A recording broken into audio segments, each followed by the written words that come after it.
আজকের গুরুত্বপূর্ণ আঞ্চলিক সংবাদে সবাইকে জানাই স্বাগতম। আজকের সকালের বিশেষ খবর হলো অরুণোদয়ের আওতায় আরও 12.60 লক্ষ 17 লক্ষ রেশন কার্ড। 19 সেপ্টেম্বর ধরে সরকারি কর্মসূচির সূচনা, প্রতিটি বিধানসভা কেন্দ্রে অনুষ্ঠান। আগামী 19 সেপ্টেম্বর একই দিনে দুটি বিশাল সরকারি প্রকল্পের সূচনা হতে যাচ্ছে। অরুণোদয় 3:0 প্রকল্প শুরু হবে সেদিন থেকে। নতুন করে ওই প্রকল্পের আওতায় আসবেন আরও 12.60 লক্ষ লোক। তাছাড়া একই দিনে নতুন করে আরও 17 লক্ষ রেশন কার্ড দেওয়া হবে। শুক্রবার রাজ্য মন্ত্রিসভার বৈঠকে এই সিদ্ধান্ত নেওয়া হয়েছে। তাছাড়া মুখ্যমন্ত্রীর আত্মনির্ভর আসাম অভিযান প্রকল্পে বেকারদের কর্মসংস্থানের জন্য বাছাই করা সুবিধাভোগীদের হাতে 2 লক্ষ টাকা অর্থ সাহায্য তুলে দেওয়া হবে 3 নভেম্বর। শুক্রবার মন্ত্রিসভার বৈঠকের পর মুখ্যমন্ত্রী হিমন্ত বিশ্ব শর্মা সাংবাদিকদের জানান, 19 সেপ্টেম্বর একই দিনে দুটি সরকারি প্রকল্পের সূচনা হবে। অরুণোদয় 3:0 প্রকল্প শুরু হবে সেদিন। প্রতিটি কেন্দ্রে প্রায় 10,000 করে নতুন সুবিধাভোগী অন্তর্ভুক্ত করে অরুণোদয় প্রকল্পের আওতায় আনা হবে আরও 12.60 লক্ষ সুবিধাভোগীকে। তাছাড়া পুরনো সুবিধাভোগীদের উপর সমীক্ষা চালানোর কাজও শুরু হবে সেদিন থেকে। মুখ্যমন্ত্রী বলেন, রাজ্যের প্রতিটি বিধানসভা কেন্দ্রে একটি করে অনুষ্ঠানের আয়োজন করা হবে। সেখানে মন্ত্রী বিধায়করা যোগ দেবেন। আর গুয়াহাটিতে কেন্দ্রীয়ভাবে এক সাংবাদিক বৈঠকে একই দিনে দুটো প্রকল্পের সূচনা করব আমি। বিরোধী দলের সাংসদ বিধায়কদেরও আমন্ত্রণ জানানো হবে সরকারি প্রকল্পের সুবিধা বিতরণের অনুষ্ঠানে। প্রপত্র বিতরণ থেকে শুরু করে সংগ্রহ করা, সুবিধাভোগী বাছাই করা, পুরনো সুবিধাভোগীদের উপর সমীক্ষা চালানোর কাজ শেষ হবে 10 জানুয়ারির মধ্যে। 10 জানুয়ারি নতুন করে অন্তর্ভুক্ত হওয়া সুবিধাভোগীরাও প্রথম মাসের অর্থ সাহায্য পাবেন। একই দিনে 17 লক্ষ নতুন রেশন কার্ড প্রদানের কথা জানিয়ে মুখ্যমন্ত্রী বলেন, অরুণোদয়ের সুবিধা পেতে গেলে এখন রেশন কার্ড থাকা জরুরি।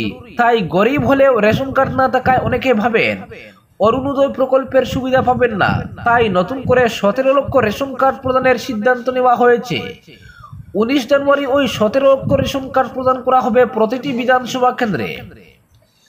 তাছাড়া মুখ্যমন্ত্রীর আত্মনির্ভর আসাম অভিযান কর্মসূচি সূচনা করার কথা জানিয়ে মুখ্যমন্ত্রী বলেন, মুখ্যমন্ত্রীর আত্মনির্ভর আসাম অভিযানের সুবিধাভোগী বাছাইয়ের জন্য সাক্ষাৎকার নেওয়ার প্রক্রিয়া শেষ হয়েছে। শুক্রবার মন্ত্রিসভার বৈঠকে 25,238 জন বাছাই করা সুবিধাভোগীকে অর্থ সাহায্য দেওয়ার সিদ্ধান্তে অনুমোদন দেওয়া হয়েছে। বাছাই করা সুবিধাভোগীরা 2 লক্ষ টাকা করে পাবে। এর মধ্যে 1 লক্ষ টাকা ফিরিয়ে দিতে হবে না। ঋণ হিসাবে থাকবে বাকি 1 লক্ষ টাকা। 5 বছর পর সেই 1 লক্ষ টাকা ফিরিয়ে দিতে হবে ছোট ছোট কিস্তিতে। তবে ঋণ হবে সুদবিহীন। প্রতিটি জেলার সদরে বাছাই করা সুবিধাভোগীদের 3 দিনের বাধ্যতামূলক প্রশিক্ষণ হবে। অক্টোবরে হবে সেই প্রশিক্ষণ শিবির। তারপর 3 নভেম্বর 1 লক্ষ টাকা করে প্রথম কিস্তি দেওয়া হবে বাছাই করা সুবিধাভোগীদের, জানিয়েছেন মুখ্যমন্ত্রী। অপরদিকে হাজার হাজার কোটির স্টক ট্রেডিং কেলেঙ্কারির তদন্তভার সিবিআইকে। পুলিশের পক্ষে সম্ভব নয় তদন্ত, কেঁচো করে সাপ বেরোনোর ভয়। শেয়ার বাজারে স্টক ট্রেডিং এর নামে হাজার হাজার কোটি টাকা প্রবঞ্চনার তদন্তভার সিবিআই হাতে তুলে দেওয়ার সিদ্ধান্ত নিল রাজ্য সরকার। রাজ্যের বিভিন্ন থানায় নথিভুক্ত হওয়া মোট 32টি মামলা কেন্দ্রীয় তদন্তকারী সংস্থার হাতে তুলে দেওয়া হবে। শুক্রবার রাজ্য মন্ত্রিসভার বৈঠকে সরকারের এই সিদ্ধান্তে সিলমোহর দেওয়া হয়েছে। অবশ্য মুখ্যমন্ত্রী নিজে দিল্লিতে গিয়ে আগেই এ ব্যাপারে আলোচনা করেছেন কেন্দ্রীয় স্বরাষ্ট্রমন্ত্রী অমিত শাহের সঙ্গে। তিনি সবুজ সংকেত দেওয়ায় তদন্তভার দেওয়া হচ্ছে সিবিআই হাতে। প্রথমে প্রায় 7,000 কোটি টাকার ডিবি স্টক কেলেঙ্কারি। স্টক ট্রেডিং এর নামে দীপঙ্কর বর্মন নামের এক ব্যক্তির হাজার হাজার কোটি টাকা প্রতারণার কাহিনী। তারপর একে একে ডিব্রুগড়ের বিশাল ফুকন, সুমি বোরা, গুয়াহাটিতে স্বপ্ননীল দাস। একের পর স্টক ব্রোকারদের কেলেঙ্কারি সামনে আসছে। প্রতিটিতে জড়িয়ে রয়েছে হাজার হাজার কোটি টাকার প্রবঞ্চনা। স্টক ট্রেডিং এ চোরা মুনাফার প্রলোভনে একাংশ লোকের কাছ থেকে কোটি কোটি টাকা সংগ্রহ করা হয়েছে। বিশাল স্বপ্ননীলের মতো প্রবঞ্চকরা রীতিমতো চুক্তি করে সংগ্রহ করেছে শেয়ার বিনিয়োগের টাকা। কিন্তু যারা টাকা বিনিয়োগ করেছেন সেই তালিকায় রয়েছেন সমাজের প্রভাবশালী ব্যক্তিরা। সিনেমা জগতের সঙ্গে জড়িত কলাকুশলীরা ছাড়াও চিকিৎসক, ইঞ্জিনিয়ার, আইনজীবী, পুলিশ কর্তা অনেকেই কোটি কোটি টাকা বিনিয়োগ করেছেন। বিশাল সুমি স্বপ্ননীলদের মতো প্রবঞ্চকদের কাছে ফলে আসাম পুলিশের তদন্তে কেঁচো করতে সাপ বেরোনো জোগাড়। গোপন তথ্য ফাঁসের বয়ে সুমি বোরা ও তার স্বামী তার্কিক বোরাকে সুরক্ষা দিতে আসাম পুলিশের বড় কর্তারা তৎপর বলে অভিযোগও রয়েছে। তাই ডিব্রুগড়ে থাকলে অনেকদিন পুলিশ খুঁজে পায়নি সুমি তার্কিককে। আত্মসমর্পণের পরও তাদের রাখা হয় বিলাসী জিমখানা ক্লাবে। অপরাধীদের প্রতি পুলিশের এত দরদ, এই প্রশ্ন উঠছে বিভিন্ন মহল থেকে। তাই এসআইটি গ্রহণ করে তদন্ত শুরু করা হলেও আসাম পুলিশের পক্ষে সম্ভব নয় স্টক ট্রেডিং কেলেঙ্কারির তদন্ত করা। মুখ্যমন্ত্রী সেটা বুঝেই তদন্তভার সিবিআইয়ের হাতে দেওয়ার সিদ্ধান্ত নিয়েছেন। দিল্লিতে গিয়ে কেন্দ্রীয় স্বরাষ্ট্রমন্ত্রী অমিত শাহের সঙ্গে বিষয়টি নিয়ে আলোচনাও করে এসেছেন তিনি। স্বরাষ্ট্রমন্ত্রী তদন্তভার সিবিআই নেবে বলে নিশ্চয়তা দেওয়ায় শুক্রবার মন্ত্রিসভায় এই সিদ্ধান্ত নেওয়া হয়েছে। মন্ত্রিসভার বৈঠকের পর মুখ্যমন্ত্রী বলেন, কিছুদিন ধরে স্টক ট্রেডিং এর নামে প্রতারণা করা হচ্ছে। বিভিন্ন মানুষের কাছ থেকে অনৈতিকভাবে টাকা সংগ্রহ করে ব্যক্তি স্বার্থে ব্যবহার করা হয়েছে। তাই স্টক ট্রেডিং কেলেঙ্কারির তদন্তভার সিবিআই কে দেওয়া হবে। বিভিন্ন থানায় নথিভুক্ত হওয়া 32টি মামলা দেওয়া হবে সিবিআইয়ের হাতে। আমি নিজে স্বরাষ্ট্রমন্ত্রীর সঙ্গে কথা বলেছি, তিনি সম্মতি দিয়েছেন। মুখ্য সচিব কথা বলেছেন সিবিআইয়ের ডিরেক্টরের সঙ্গে। তবে মামলা সিবিআইকে হস্তান্তর করতে অন্তত 1 মাস সময় লাগবে। ততদিন পুলিশ তদন্ত চালিয়ে যাবে জানিয়েছেন মুখ্যমন্ত্রী। অপরদিকে কাল এডিআরই পরীক্ষা, জোরদার প্রস্তুতি কাছাড় জেলা প্রশাসনের।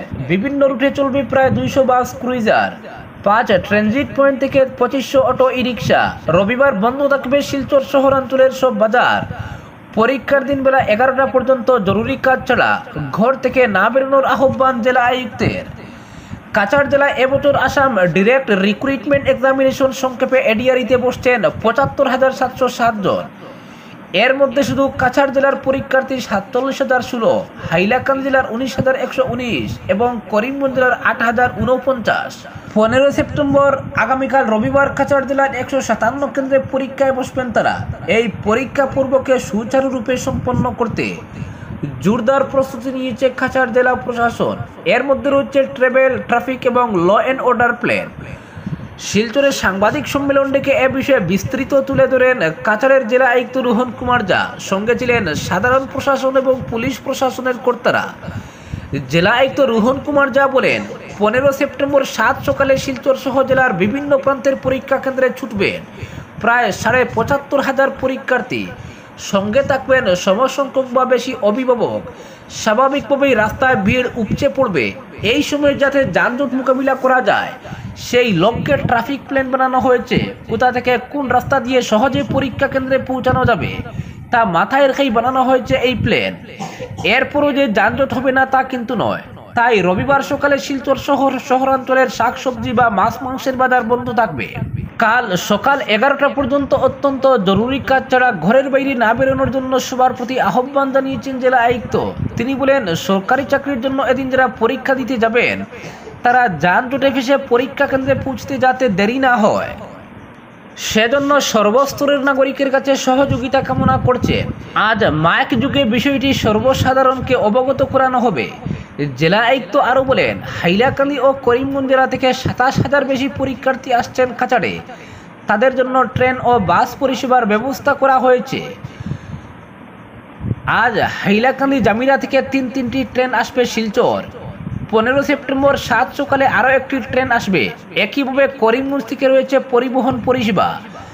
যানজট এড়াতে আজ করিমগঞ্জ ও হাইলাকান্দির পরীক্ষার্থীদের শিলচর আসার আহ্বান জানান তিনি। শিলচরে যাতে পরীক্ষার্থীদের থাকার সুবন্দোবস্ত হয় সেজন্য স্থানীয় হোটেল মালিকদের সঙ্গে আলোচনা করেছে জেলা প্রশাসন, যাতে সুযোগ বুঝে কেউ অতিরিক্ত হোটেল ভাড়া নিতে না পারে সে বিষয়ে সতর্ক করে দেওয়া হয়েছে। এদিন ট্রাভেল প্ল্যান প্রসঙ্গে বিস্তৃত তুলে ধরেন অতিরিক্ত জেলা আয়ুক্ত ধ্রুবজ্যোতি হাজারিকা। তিনি জানান, পরিবহন ক্ষেত্রে যাতে পরীক্ষার্থীরা কোনো অসুবিধার সম্মুখীন না হন এর জন্য রোডম্যাপ তৈরি করা হয়েছে। শিলচরের বিভিন্ন প্রবেশদ্বারে 5টি ট্রানজিট পয়েন্ট চিহ্নিত করা হয়েছে। সেসব পয়েন্টে থাকবে সব রকম অটো, ই রিক্সা, ট্যাক্সি। আইএসবিটি ট্রানজিট পয়েন্টে থাকবে 250 petrol auto, 500 diesel auto. Tarapur rail স্টেশনে 600 পেট্রোল অটো, 100 ই রিক্সা। রংপুর পয়েন্টে থাকবে 100 পেট্রোল অটো, 100 ই রিক্সা, 100 অ্যাম্বাসেডর ট্যাক্সি। নাগারিলা পয়েন্টে থাকবে 150 পেট্রোল অটো, 100 ই রিক্সা।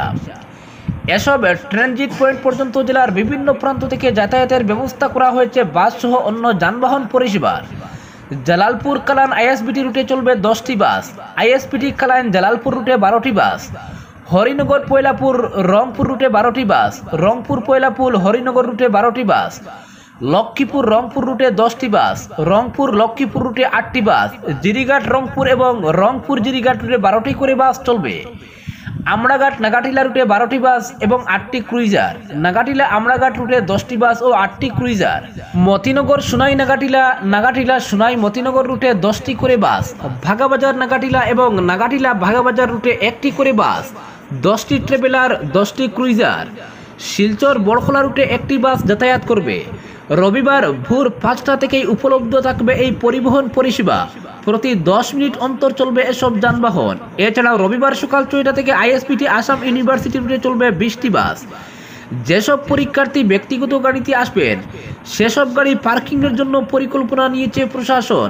হাইলাকান্দি জেলার ট্রাভেল প্ল্যানের বিষয়ে আলোকপাত করে এডিসি হাজারিকা জানান, হাইলাকান্দি কলেজ রোড কাটাখাল আইএসপিটি রুটে 40টি ট্রাভেলার বাস, গাছতলা দুয়ারবন কাটাল পয়েন্ট রুটে 25টি ট্রাভেলার বাস, লালাবাজার দুয়ারবন মেহেরপুর রুটে 16টি ট্রাভেলার বাস, 20 ক্রুইজার, গাড়মুড়া কাটাখাল আইএসপিটি রুটে 19টি ট্রাভেলার বাস চলাচল করবে।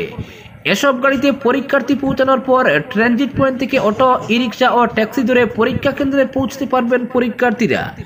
সাংবাদিক সম্মেলনে অতিরিক্ত পুলিশ সুপার সুব্রত সেন জানান, রবিবার পরীক্ষার দিন যানজট মোকাবিলায় ট্রাফিক প্ল্যান বানানো হয়েছে, খুব শীঘ্রই তা প্রকাশ ও প্রচার করা হবে।